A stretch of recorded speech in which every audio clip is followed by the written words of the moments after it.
What's up, you guys? City Striker here, and in this video, I want to talk about the knockout of the year in 2023. And I think that the person who had the knockout of the year was Israel Adesanya when he fought Alex Pereira for their second fight in MMA, fourth time overall.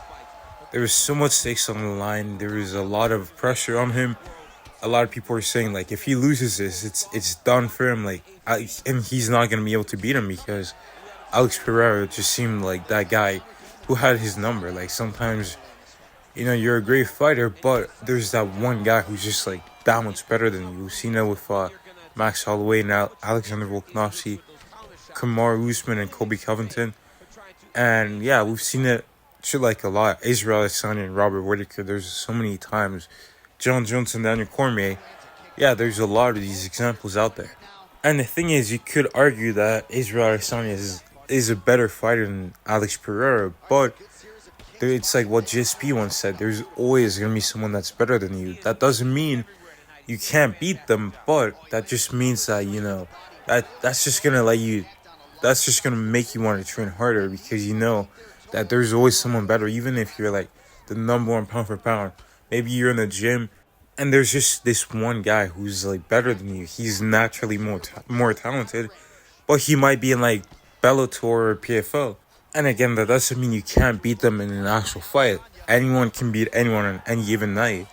But, that doesn't mean that you're the better fighter. Like, it's weird. Like, Matt Serra and GSP, obviously, George St. Pierre was a better fighter, but he lost to Matt Serra. And, like, that just goes to show anyone can lose to anyone on any given night. But to get back on the knockout of the year conversation, yeah, Adesanya had it all against him. He came back, and the way he beat a knockout artist like that, like he was in the pocket, like if he slightly missed that overhand or if the timing wasn't as right as it was, like he could have like got knocked out because he was like putting all his energy into that punch, while Pereira was putting all his energy into his left hook.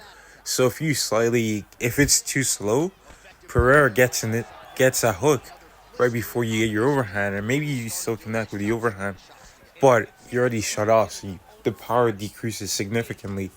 But Adesanya was also losing that fight, beforehand, like in the first fight in MMA, he was winning, and then he got KO'd. In kickboxing, like in my opinion, the first time he won, he got robbed. Then the second fight, he was winning again. He had a stunning 8 count. But then Alex Pereira came back and knocked him out clean. So it was like similar, like except this time he was losing. It looked bad. That's why it looked really bad.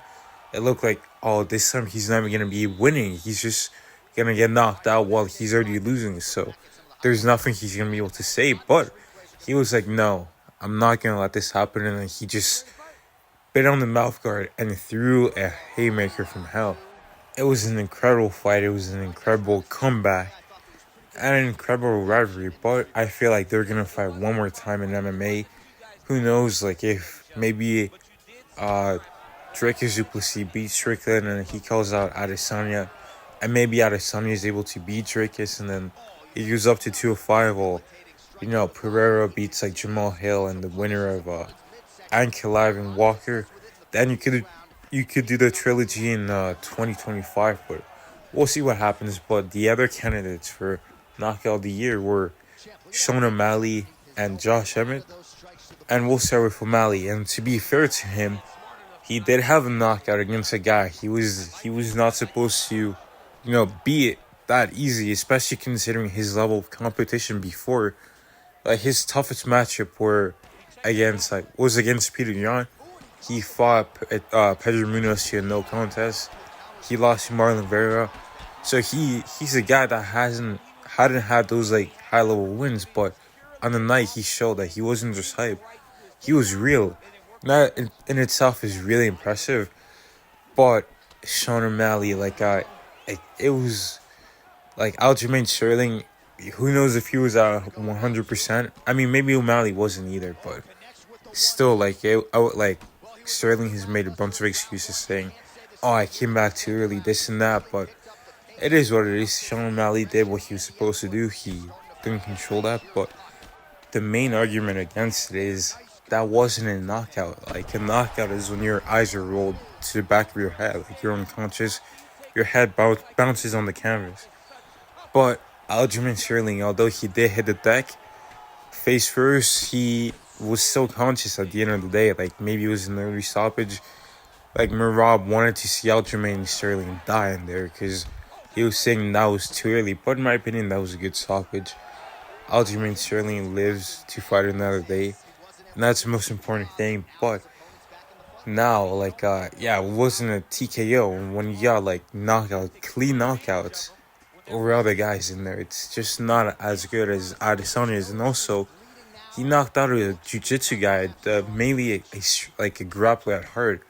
Alex Pereira is one of the most dangerous strikers in the world, and one of the best strikers too. This guy was a 2-division glory kickboxing champion right here.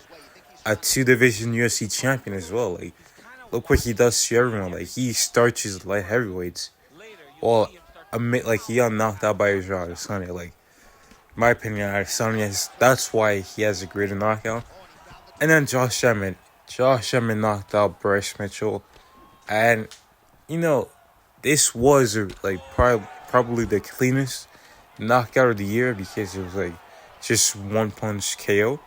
It was like a nasty haymaker by Josh Emmett. And yeah, that was impressive. Like, he looked like he did some serious damage to Bryce Mitchell. Like, I think Bryce Mitchell was like, moving in a weird way. I think he was making noises too while he was unconscious. So that was a disturbing sight to see. But yeah, like, that was a really good KO. But the argument against it is you did it against Bryce Mitchell and it was on short notice. And like, that's no disrespect to Bryce Mitchell, but the guy was I think he was number 10 or 11, right?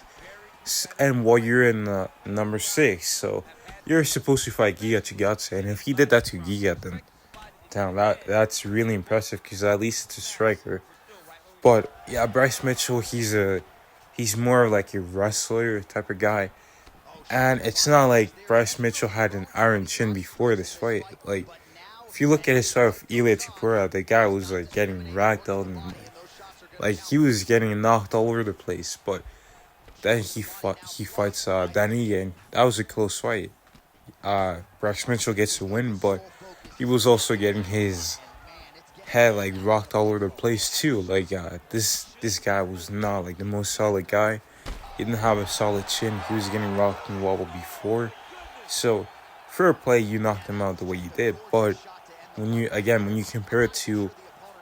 compare knocking out Bryce Mitchell to knocking out Alex Poulton Pereira, like, come on, that's just you just can't like compare the two. Like, I feel like a lot of people are saying that Josh Emmett had the KO of the year just purely because they hate Israel Adesanya, but you gotta take your bias aside. And I am an Adesanya fan, but I'm not being biased here. Like, honestly, like, if Alex Pereira knocked out Israel Adesanya like clean, I would have said he had the KO of the year because that just beating that level of striker is just incredible, and that's something that Sean O'Malley and Josh Emmett lacked. So yeah, so I'm gonna give it to Israel Adesanya. Maybe we see this fight one more time, but as for now, Israel Adesanya had the best knockout of 2023.